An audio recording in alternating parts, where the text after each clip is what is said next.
दिया लिम्बू अनि कहाँबाट म चाहिँ दमकबाट यो दमकबाट लिएर आएको छु मैले सहयोग यो सहयोग चाहिँ हजुरलाई धन्यवाद ल यही फलामे पुलमा दिनुपर्छ भनेर दिया लिम्बू म्याम र यता हाम्रो ज्ञानु सरले जुन खालको डिसिसन गरिदिनु त्यसको लागि अत्यन्त धन्यवाद भन्दै यहाँहरू सम्पूर्णलाई धन्यवाद भन्नु सम्पूर्णमा नमस्ते। म चाहिँ आज यहाँनिर धरान 4 मा आइसकेको छु।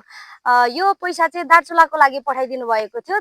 उहाँहरूले यो पैसा पठाइसक्दा चाहिँ त्यो अभियान चाहिँ बन्द भइसकेको थियो।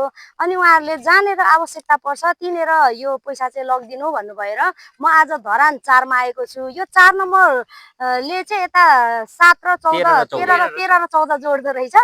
अनि यहाँ चाहिँ काम भइरहेको रहेछ। अहिले चाहिँ काम भर्खर कति दिन भयो रे सुरु भएको 17-18 दिन मात्रै हुँदैछ। तर यो ज्येष्ठ नागरिक पार्क त लगभग 60-70% काम भइसक्यो हैन। यो पैसा चाहिँ विशेष गरी धेरैभन्दा धेरै आवश्यकता चाहिँ यहाँ परेको हुनाले म यो जम्मा रकम चाहिँ 1,94,000 चाहिँ यहीँनिर दिँदैछु। अनि हाम्रो सहयोगी दाताहरू हुनुहुन्छ हेमराज काम्बाङ हुनुहुन्छ 1,52,000, चन्द्र आङबुवाङ हुनुहुन्छ 7,000, बिर्ख शेर्मा हुनुहुन्छ 10,000, कुशल चेम्जोङ हुनुहुन्छ 10,000, चन्द्र सोनिङ हुनुहुन्छ 10,000, सन्तोष नेम्बाङ हुनुहुन्छ 5,000 गरेर जम्मा पैसा 94,000 मैले सहयोगले 1,94,000 लिएर आएको छु। यो पैसा चाहिँ ज्येष्ठ नागरिक पार्कमा भन्दा पनि धेरै आवश्यकता चाहिँ यहाँ छ जस्तो लागेर मैले यहाँनिर हाम्रो यहीँको सचिवलाई हस्तान्तरण गर्दैछु। यो मेरो डिसिजन हाम्रो सहयोगी महानुभावहरूले स्वीकार दिनुहुन्छ भन्ने मैले आशा गरेको छु। मेरो नाम सँगसँगै यो महेश पूर्णिमा समितिको सचिव है, उहाँले यो पैसा हामीलाई हस्तान्तरण गरिसक्नु भएको छ है। विशेष गरी उहाँलाई धन्यवाद है। यो विषयमा चाहिँ हाम्रो अहिले निवर्तमान अध्यक्षज्यूले भन्नु नै हुनेछ। र सँगसँगै म यो रकमको चाहिँ यो रसिद उहाँलाई दिँदैछु है त। ल 1,94,000 को रसिद है त। ल धन्यवाद। विशेष गरी हाम्रो दिया लिम्बू बहिनीलाई वार्मली वेलकम।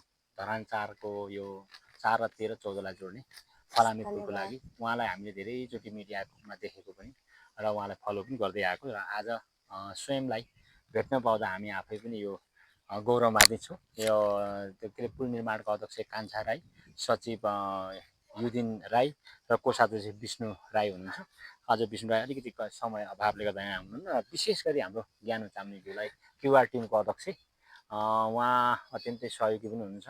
उहाँ एउटा केही गरौँ भन्ने भावना बोकेर आउनु भएको र उहाँले भन्नुहुन्छ अर्गानिक भनेको चाहिँ जे देख्यो जे बुझ्यो त्यही बोल्ने, बनाएर ढाँटेर अनि पालिस गरेर बोल्न जान्नुहुन्न उहाँ। त्यो खालको व्यक्तित्व मैले मानेको छु र उहाँ चाहिँ क्युआर टिमको अध्यक्ष हुनुहुन्छ। उहाँलाई पनि धेरै धेरै स्वागत गर्न चाहेँ। र जसले हामीलाई दार्चुला लागि भनेर यहाँले पैसा दिया लिम्बू मार्फत पठाइदिनु भएको थियो, त्यो पैसा चाहिँ आज यहाँ हामी फलामे पुलमा प्रयोग गर्न आइपुगेका छौँ। उहाँ झापा दमकदेखि चाहिँ आइपुग्नु भएको छ। उहाँले पैसा कसले दिनुभयो भने म फेरि उहाँहरूको नाम मैले पनि लिएँ र हाम्रो दिया लिम्बू बहिनीको चाहिँ अनुमति लिएर हेमराज काम्बाङ 1,52,000, चन्द्र आम्बुहाङ होला 7,000, बिर्ख शेर्मा 10,000, कुशल चेम्जोङ 10,000, चन्द्र सोङमी सेङ्गे 10,000 र सन्तोष नेमाङले 5,000 गरेर जम्मा 1,94,000। यो हाम्रो लागि ठुलो सहयोग मान्छौँ हामी र दिया लिम्बूलाई पनि अत्यन्त धेरै धन्यवाद। उहाँ समाजसेवी पनि, टिकटकर पनि र अब यतिको उमेरमा अहिले यसरी सोसियल वर्कहरू गरिरहँदा भोलिको उज्जवल भविष्य उहाँको निकै राम्रो छ। किनभने शिक्षा आर्जन गरेर अनि यो सामाजिक काममा ख्याति प्राप्त गर्दै गर्दा 87मा उहाँ सायद मलाई लाग्छ अलिक राम्रै पदमा उहाँ पुग्नुहुन्छ जस्तो लाग्छ मलाई होइन। त्यसो हुनाले उहाँको उज्जवल भविष्यको कामना गर्दै ज्ञानु सरलाई पनि धेरै धेरै धन्यवाद दिँदै र यी आर्थिक सहयोग गर्नुहुने आफ्नो आवश्यकता खाँचो के अरे लाई चाहिँ पर राखेर आफ्नो घाँस काटेर यहाँले हामीलाई सहयोग गरिदिनु भयो, त्यसको लागि अत्यन्त धन्यवाद। र चाहन्छु र मिडियाकर्मी साथीहरूलाई पनि जसले गर्दा यो मिडियाले गर्दाखेरि चाहिँ हामी दिया लिम्बूसँग पहिलोचोटि हाम्रो भेट हो। खासै भेटै छैन हाम्रो फिजिकल रूपमा, तर मैले उहाँलाई धेरै टिकटकमा उहाँको सामाजिक सञ्जालमा देखिरहेको हुनाले सधैँ भेटेको जस्तो अनुभव भइरहेको भएको छ। र ज्ञानु सरले अहिले यहाँ लिएर आउनु त्यसको लागि अत्यन्त धन्यवाद भन्न चाहेँ र मिडियाकर्मी साथीलाई पनि धन्यवाद भन्दै हाम्रो यो कामलाई चाहिँ सपोर्ट र सहयोग गर्नुहुने सम्पूर्णलाई धन्यवाद भन्छु। Thank you.